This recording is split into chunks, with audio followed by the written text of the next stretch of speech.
On August 12, 2020, two groups of girls went out to protest in Minsk, the capital city of Belarus. They put on white clothes and went barefoot out into the street. In the morning, some went to Komarovsky market in the center of town. Later that day, the other group gathered with flowers at the eternal flame under the Victory Monument. They stood together, holding hands, and they started to sing the Belarusian lullaby, waiting for the police cars to arrive. They knew the police would pick them up just like that, barefoot, with flowers in their hands, that they would take them to the police station, beat them up, and try to humiliate them. And yet, they did it anyway. This year, something changed in Belarus, a country of more than 9 million people that has been ruled by an authoritarian leader since 1994. These young women were protesting the latest rigged election result, which had taken just a few days earlier. Their small expressions of protest very quickly expanded into massive, peaceful, women-led demonstrations all across the country. Within just a few days, a few 100,000 people took to the streets, and demonstrations have continued ever since, the likes of which Belarus has never seen before. All this despite the fact that the president proclaimed himself re-elected and that more than 10,000 people have been detained, hundreds tortured, and at least 6 killed. Many people wonder why the people of Belarus are speaking up now. What makes them keep taking to the streets? Despite unprecedented police violence, despite state lawlessness. The answer I hear the most is that people have become fearless. And it's something we have become together. Because fear is the province of one. It feeds on isolation.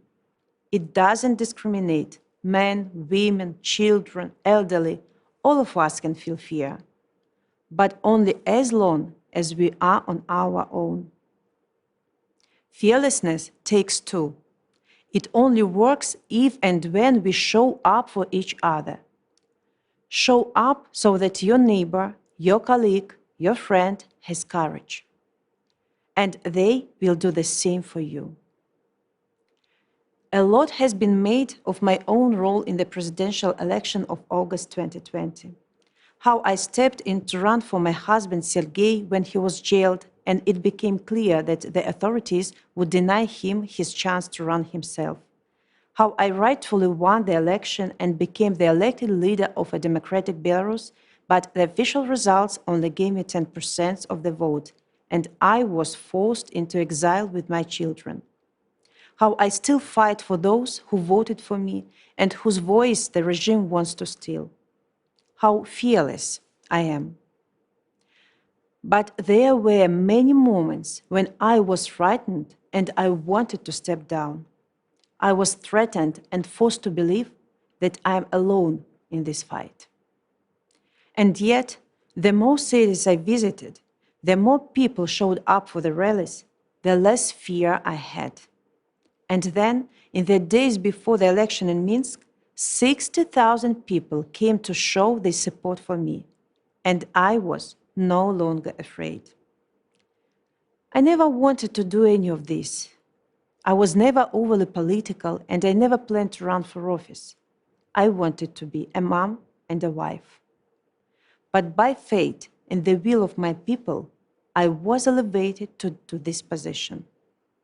And I accept this with a sense of duty and pride. I will not give up. And I will show up for people because they show up for me. Our courage is born from unity. Our solidarity is our strength. I also now understand that being fearless is a commitment. It is a decision you make every single day. It is a responsibility you take. Responsibility for one another. In this regard, I am no different from my fellow Belarusians.